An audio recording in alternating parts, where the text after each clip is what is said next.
Greetings to one and all. This is Vaibhav Agrawal, and today we have Major General Jose Manavalan. He was the Brigade Major of the 41 Infantry Brigade in the IPKF operations in Sri Lanka.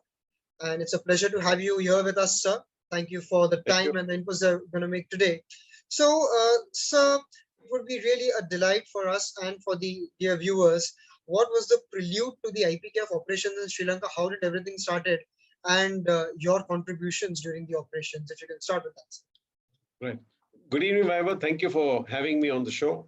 It will be a great pleasure to recount what transpired in 1987 to take the Indian Army and the Indian Armed Forces into another country and conduct operations.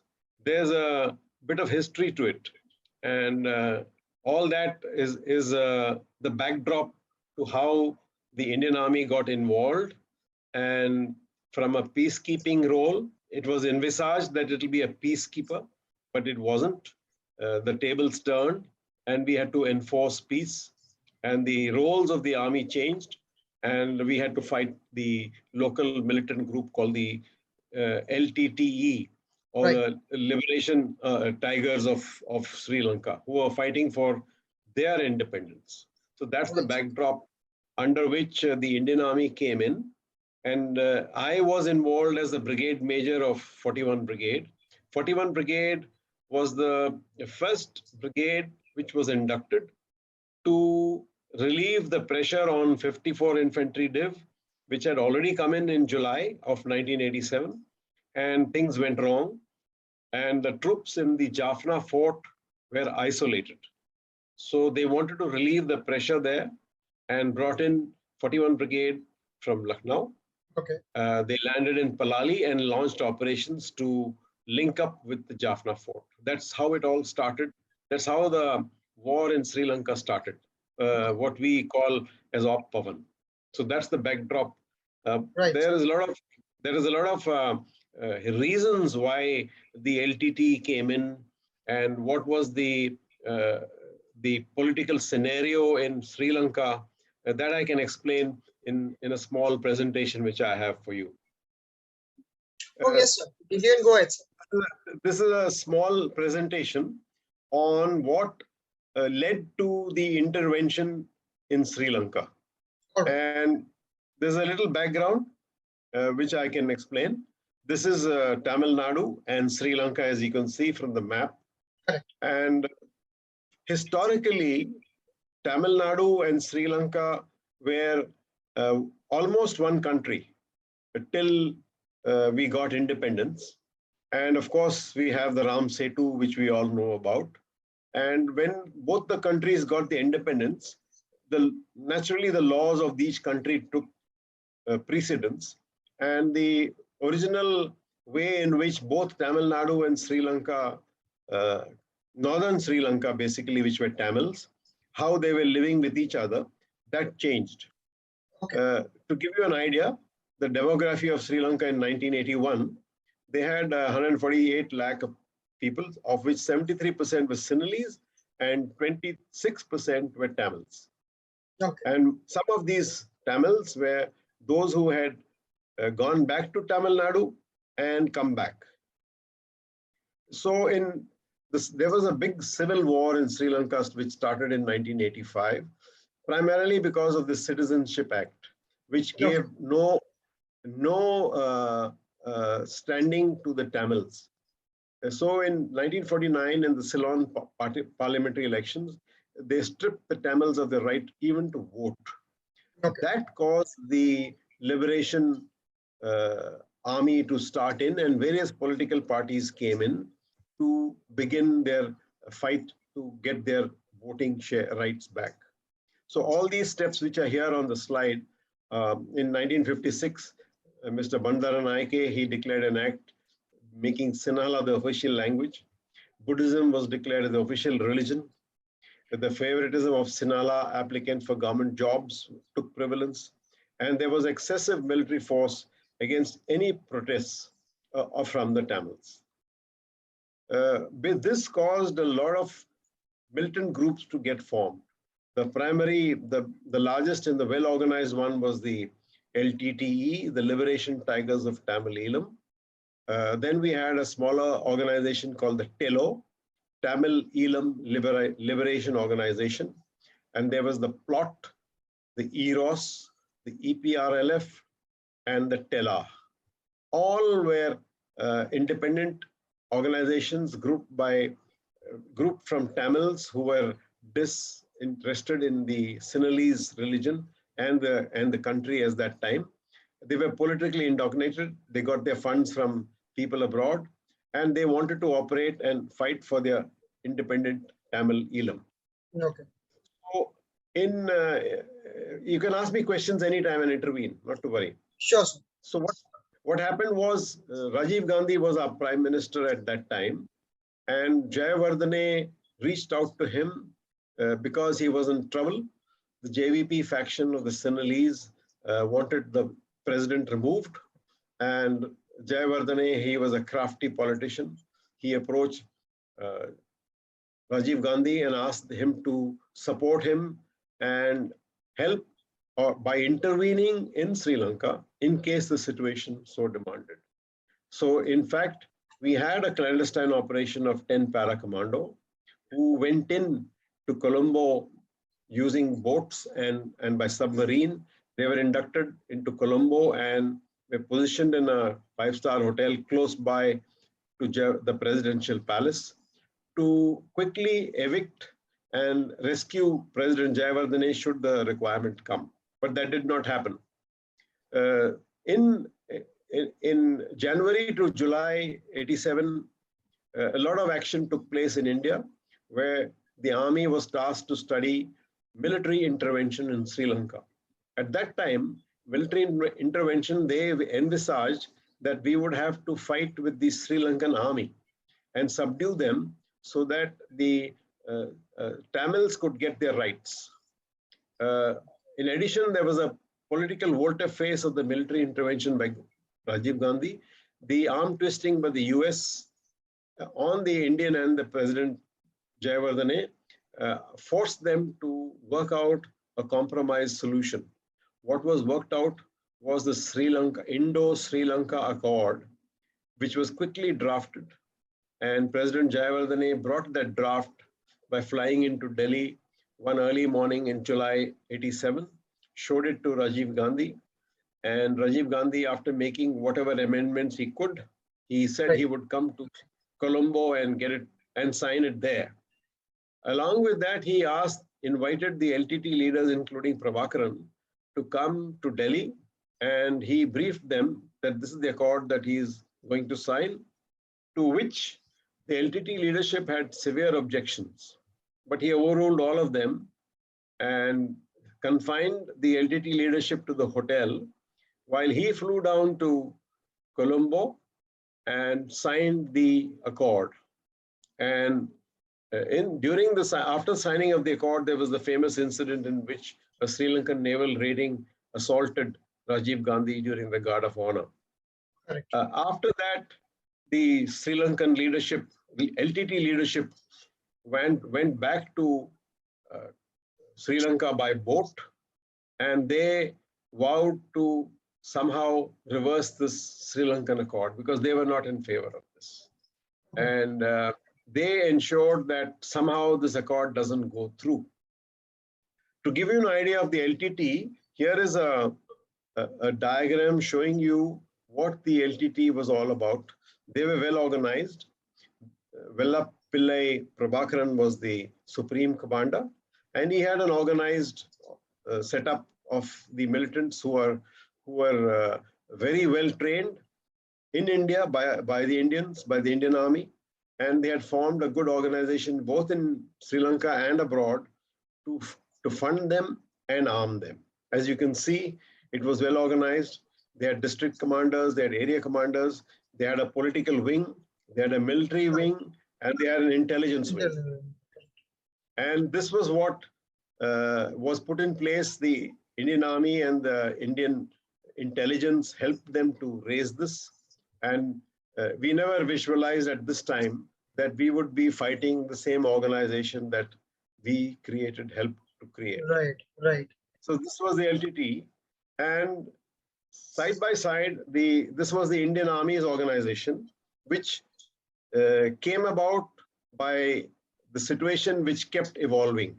In July 87, when the accord was signed, the Prime Minister asked the Chief of Army Staff to move the Indian Army to Colombo. So what happened was Rajiv Gandhi told the Chief of Army Staff, and 54 Infantry Division from Secunderabad was flown into Palali, and Major General Harkirat Singh was the GOC. And they thought that with this division, they'll be able to make sure that the peace is restored. The LTTE listens to what the Indian Army is saying, and the political hierarchy in Sri Lanka would remain intact. But that didn't happen.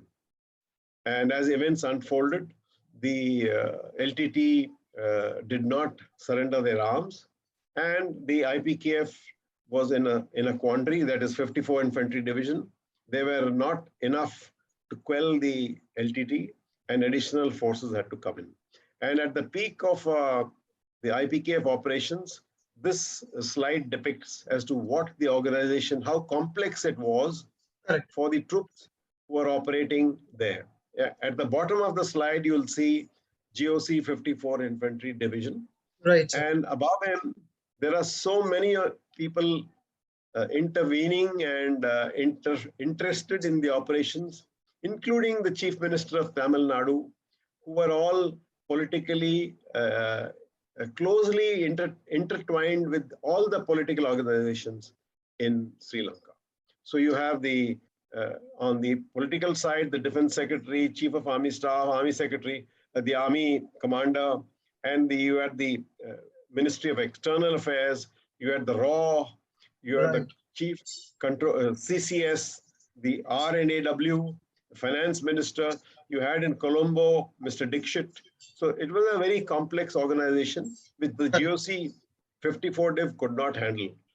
So we had a new organization created, which was called the OFC.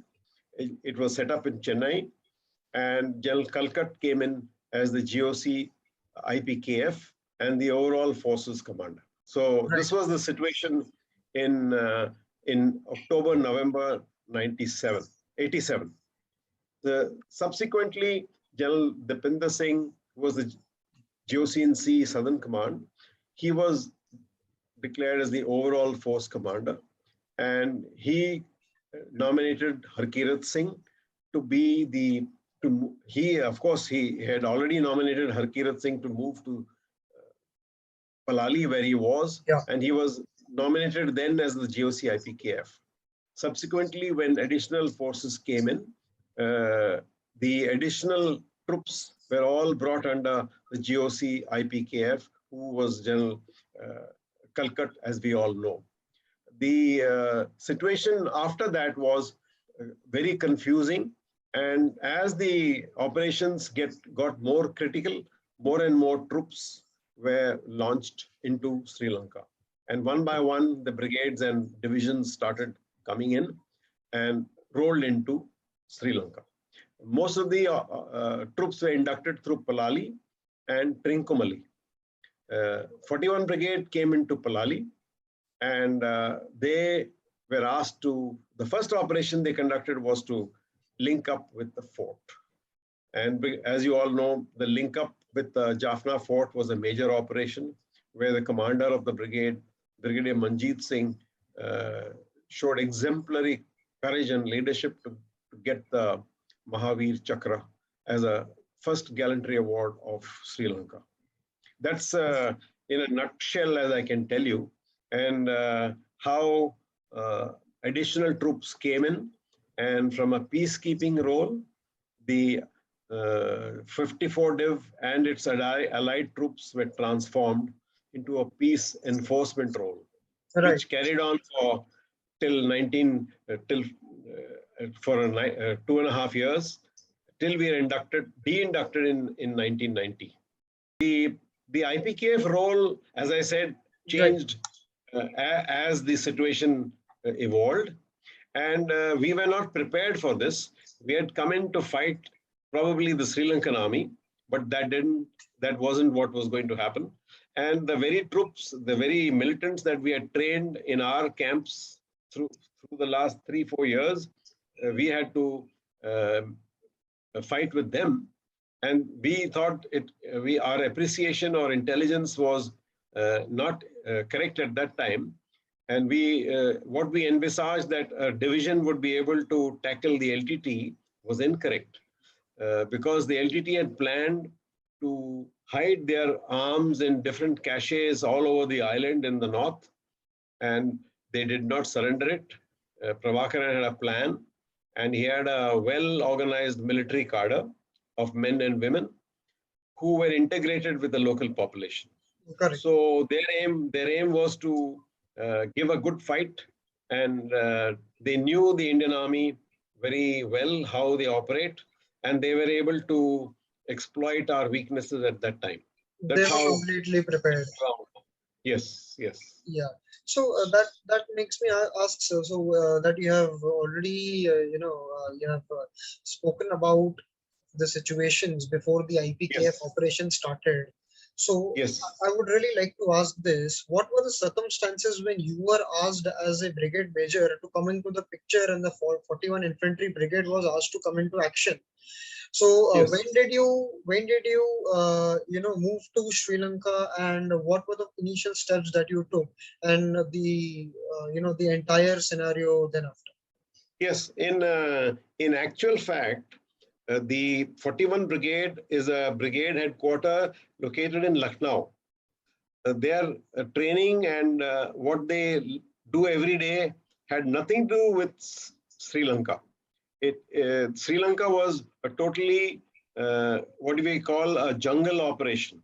It was a operation in the thick of jungles, right? We were in the plains in Lucknow, and 41 Brigade was suddenly picked up to move post haste from Lucknow to Chennai, and from Chennai they were airlifted and partly sent by sea to land in Palali. So the troops who were coming in to fight this war were not prepared for this war. They were into another mode of training. So to expect them to suddenly fight the militant LTT was a little difficult for them to adjust to the new scenario, because troops, after all, require time to train. If you're telling them to go and fight in the Punjab plains, it's different. When you're telling them to go and fight a jungle warfare, it's different. Completely so different. They need preparation, they need equipment for it, they need maps. When they go into a particular terrain, they need information about that terrain. Who are the leaders? Whom are we fighting? And which is the way to go? We had nothing of those sort. And suddenly the brigade, overnight, within 48 hours, they reached Palali. And before 24 hours were over, they were asked to connect or link up with Jaffna Fort.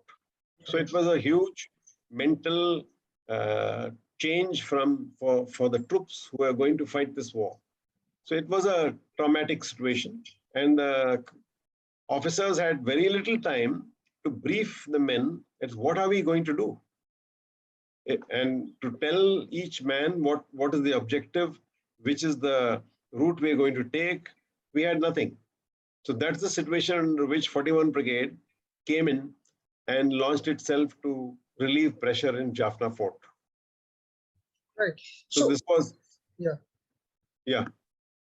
So this was the situation then, and slowly as the troops got adjusted to the new situation, they quickly were able to recall what they were trained for and reach Jaffna Fort and link up within 48 hours. However, in doing so, they had many casualties because the LTT was ready.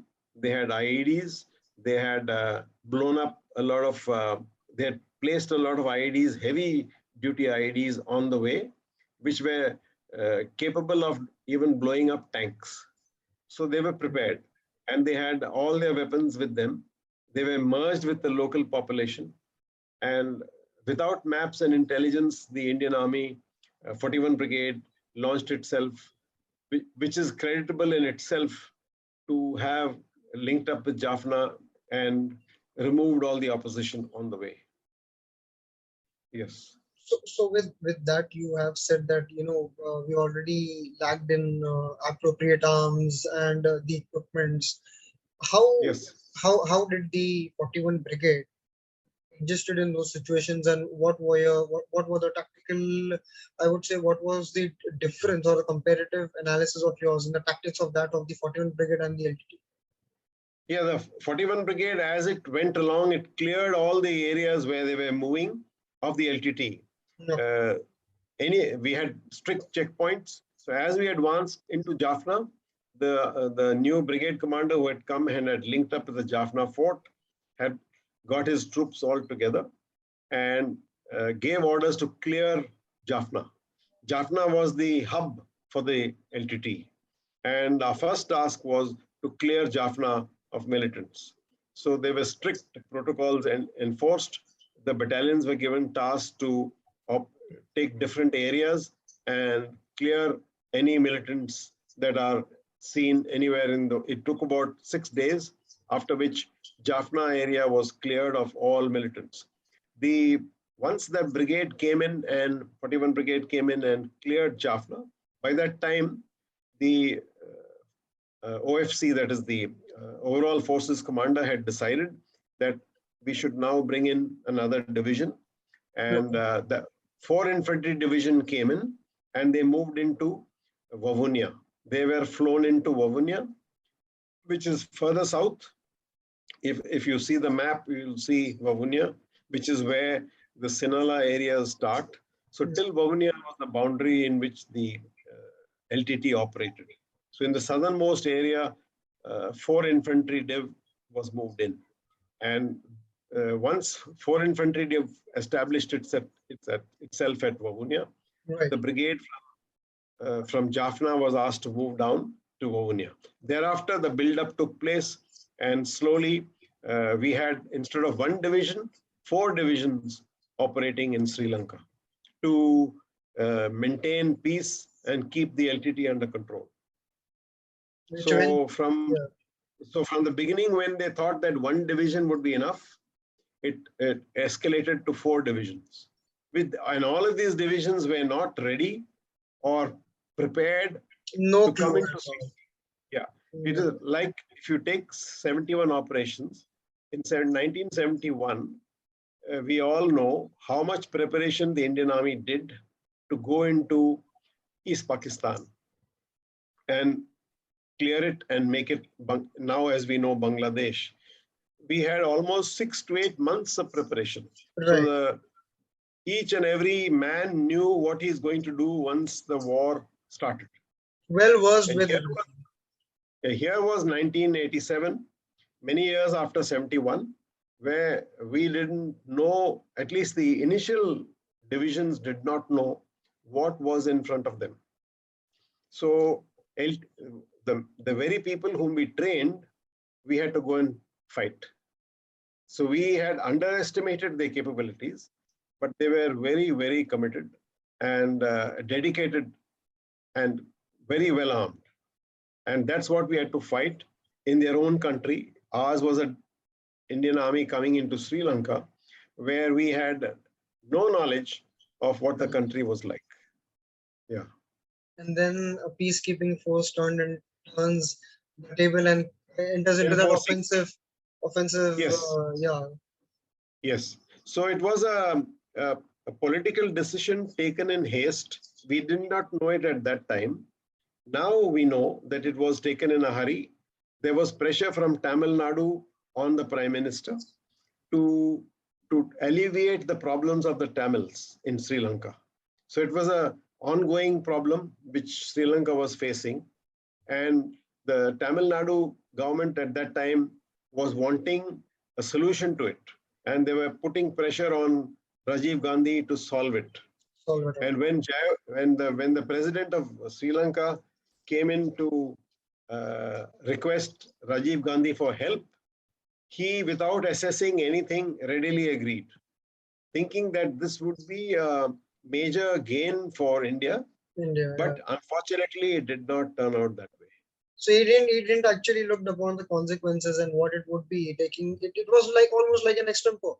We didn't have any idea, no nothing, and then still that misinterpretation that was a miscalculation. Right. And analysis done was not enough. We went into this is the first time that we are intervening in a foreign country. Adequate planning should have been done like we did in 1971.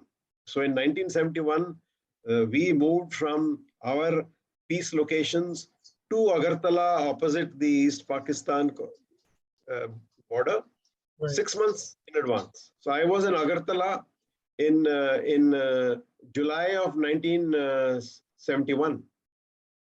And we were ready there, planning, doing a lot of work. And it's only in December that the war started. So that much preparation we had done. Here, there was no preparation. We thought it would be a cakewalk, but it wasn't. It was more like a suicide mission. Yes. Not exactly suicide. The Indian Army did well. And we are trying now to correct whatever took place at that time. The threats that were there, so like you mentioned earlier, like lack of preparation, also that miscalculation that happened. So it could have, and I believe this was the major reason behind the casualties that we have during the IPKF operations. Yes. So there were many forces working against what the Army and the Air Force was doing. For example, our launching base was Tamil Nadu, Chennai. Right. The political party in Chennai was against the armed forces. So we got no support from the armed forces in Tamil Nadu. So that's what we were facing at that time. We had the R&AW, we had the IB, all who were operating in Sri Lanka. They were in close touch with the LTTE, with various political solutions. And the army was fighting them. And here we have our own organizations, which were discussing and talking various options with the people whom we are fighting. So it was not a neat operation at that time, which we did not know, which we are now privy to because of the information which is there in public domain. Anything else that you would like to end from your end or add from your end, sir? No, I think despite all the drawbacks, the Indian Army and the Indian Air Force and the Navy adjusted itself very fast. And we have many valiant actions which have been fought on that soil. Right. And the stories are coming out only now, 35 years after the Sri Lanka Accord. So we need more help from organizations like you to put those stories out so that people can read it and see that the valor of the Indian Army was no less in Sri Lanka and as much as it was in Kargil or in 65 or any of the wars that we have fought. So it is the same Indian Army. It fought with great valor in Sri Lanka as well, with with a lot of odds against it. Right, absolutely. We had everything against us. We could not damage the civilian population of another country. We could not use artillery. We could not use air power. We were fighting with just our old weapons which we had with us. And yet, we have a lot of stories of valor and grit, absolutely, sir. Which makes us very proud.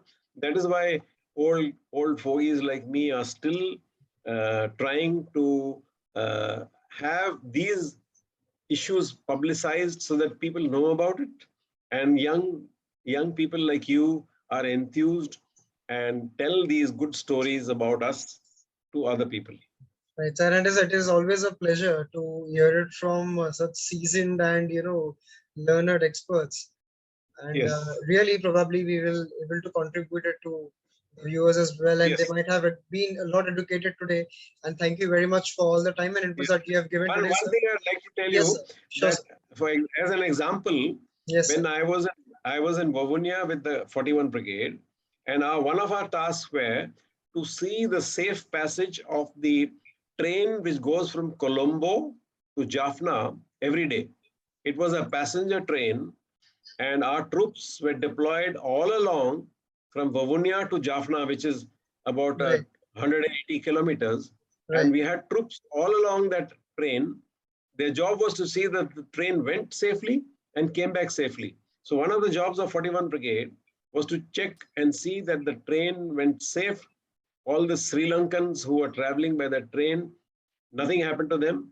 And the train came back safely. There was nothing done to the train. That was one of our jobs. I'm saying what we did there. Right, So this was a type of job which we did.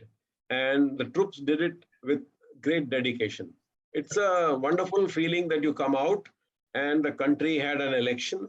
They had a new president, and all that was done with the IPKF support and right, cooperation. Sir. Right, sir. Yeah, good. It was a good operation, and I felt that the Indian Army accredited itself very well. Absolutely, sir. And we need to honor them, and we need to have an IPKF day or an op